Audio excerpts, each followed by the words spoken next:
ditunggu-tunggu di seluruh dunia lah. PS5 tuh keren banget. Yang sekarang lagi di viral itu kan pansos yang terkait yang di Instagram tuh karikatur semuanya gambar tapi kayak asli. Nah untuk itu kita lihat yuk unboxing PS5 dari Gods. Nih cekidot.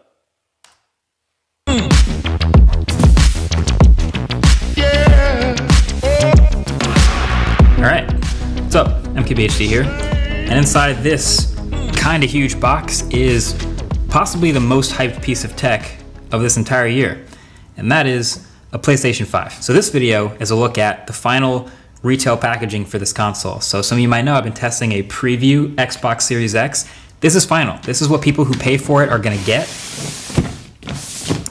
Now we get to take a closer look. So right off the bat on the front here, you see the console, you see the controller. Looks like this is the version with the optical drive, so good to know. And it does say 8K or 4K 120 or HDR, but there's more on the back.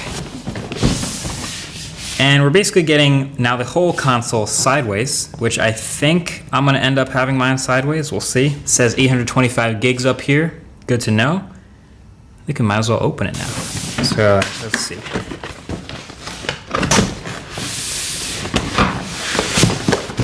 Alright, so at the top here, there's a little cardboard box.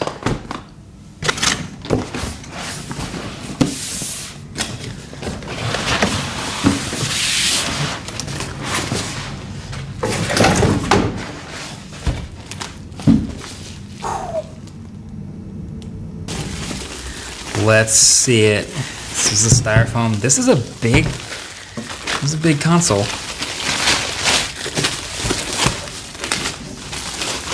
Ooh, that is pretty nice actually, but it is huge. Dang.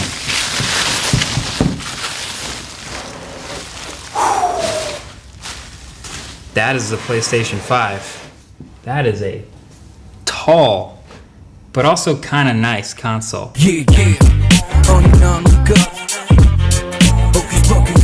So yeah, I do like this build.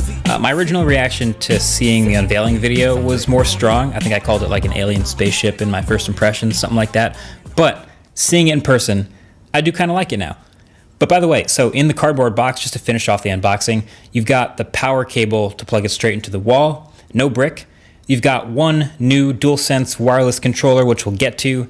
You got your paperwork, safety guide, quick start guide, your classics, and then you get an HDMI cable, and then there's this mystery plastic thing, which is actually the dock needed to sit the PS5 flat on its side. Because without the dock, the PS5, it just doesn't have flat sides, so it doesn't really sit totally flat. So in any of the media you see with the PS5 sitting on the side, you always see this little black dock underneath it.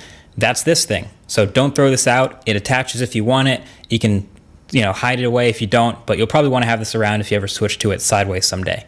So, all right. Finally seeing the PS5 in person, a couple things strike me. The size is number one still. It is gigantic, but also the textures.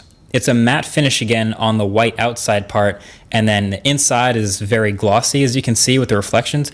And actually, if you look closely, really closely, at the texture on the inside of the PS5, you can see it's actually made up of a bunch of tiny X's, O's, squares, and triangles, which is super cool. They're extremely small and embossed in this seemingly random pattern, but that is super cool. You can see all the ports on the back with the heatsink around it, power at the bottom, one HDMI, Ethernet, and 2 USB, and then all the way up at the top is a Kensington lock.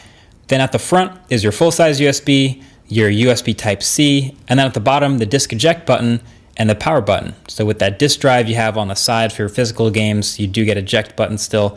And for the digital only version, I guess you just won't have that eject button and the side will be blank, just covered up there, no disk drive. And yeah, you can see it's not a pointlessly complex design. A lot of what you're looking at up front is heat sinks, it's a lot of thermal management, it's a lot of cooling off those insides. Size comparison time. PS4 Pro, it's got a dbrand skin on it, but this is the size of the console that I've been using. It's definitely slimmer. And just this monolith, oh, it's heavier too. The PS5 is heavy.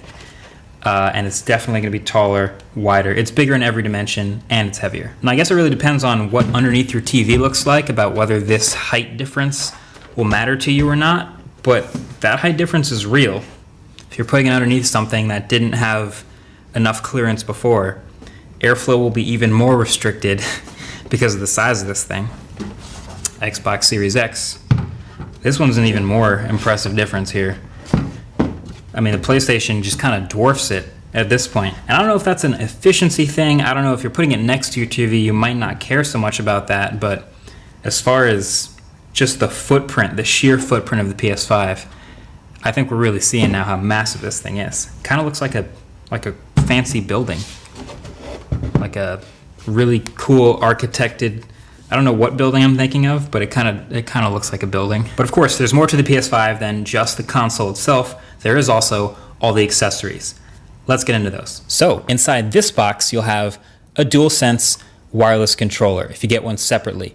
So it is white. So again, with the Stormtrooper white color scheme with blue accents, and you'll notice that theme sticks through literally everything here. So as I struggle my way through the unboxing and get to the controller, the first impression of it is also really nice. I am a big fan of this controller.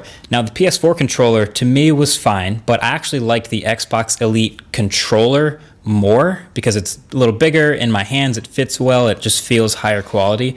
So I was hoping actually for a bigger, more solid PS5 controller, and that's exactly what we got. It's more comfortable, the stems are a little bit longer, it's a little bigger, but it is still really lightweight, so that hasn't changed. But to me, yeah, this controller is a pretty huge win. You can see the layout is basically exactly the same. Triangle, square, circle, X on the right, arrows on the left, trackpad in between, dual joysticks. And then around the back, there's no removable back anymore. It's just a built-in rechargeable 1500 milliamp hour battery, and the port to charge is thankfully USB Type-C. Now I'm excited to test this controller's haptic feedback and new improved triggers and the responsiveness and all that stuff, but as you could probably tell already, the embargo for today's video is just unboxing and hardware, so I can't show that yet. But yeah, for now, the triggers are a little more firm. But anyway, a couple other things you might notice. The microphone's still at the bottom here. There's still the speaker and the PlayStation button, but now there's no more LED light on the back of the controller. That was like a staple of that controller. Instead, the light is behind the trackpad now. And at the bottom here, underneath the light, you'll notice some pins on either side of the headphone jack, and that's for the docked charging, but we'll get more into charging in a second. But again, by far the coolest part of the design of this controller is the texture on the back, and it's again made up of those tiny little shapes. It's subtle, but you can see the embossed X's and O's and squares and triangles. This is something you might honestly never notice if you were never really taking a super close look at the controller, but it is there and it's giving you grip. That is a nice touch. Sony also made a DualSense charging station to charge two controllers at once, which is very smart. I've never actually had any sort of dock for my controllers, so for me they always just kind of sit around next to the console, plugged in via USB to charge. But I think for two controllers, I'm probably going to want to get this thing. It comes with the dock itself and then a pretty long power cable and brick, which plugs into the bottom.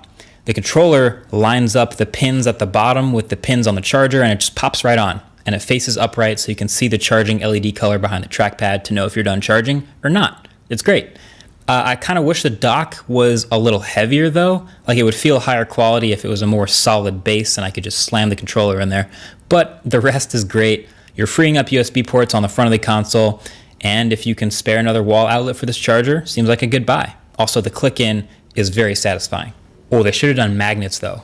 That would have actually been kind of sick if they had MagSafe technology in the PS5 dock. You could just drop it in there and it would line up on its own. But I don't know, maybe next time. Okay, real quick, let's also take a look at the new headphones and the camera.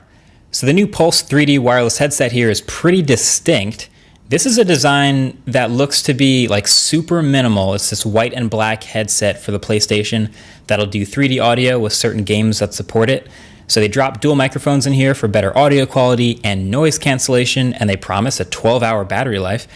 Getting them out the box, the headphones themselves, they look crazy. They look pretty massive and very unique looking. So they look like someone was challenged with the design to make the ultimate, modern, minimal pair of headphones, and they came up with this. Now it does have USB-C charging, great. has a 3.5mm headphone jack to plug straight into the controller, and a USB dongle to connect wirelessly to the console or pretty much anything else. But yeah, the headphones. The material here is almost entirely plastic again, which is fine, but they also have this unique dual band design where the bottom is this sliding rubber band for fit. Sits on your head. The ear cushions are super thick and soft and comfortable, and the whole package is pretty lightweight, so that's nice. USB-C charging, microphone mute button, all the controls are at the bottom, including the sliding power and the LED indicator. It's all in the left ear cup. It's really sleek and pretty cool, but I don't know. I feel like I'm not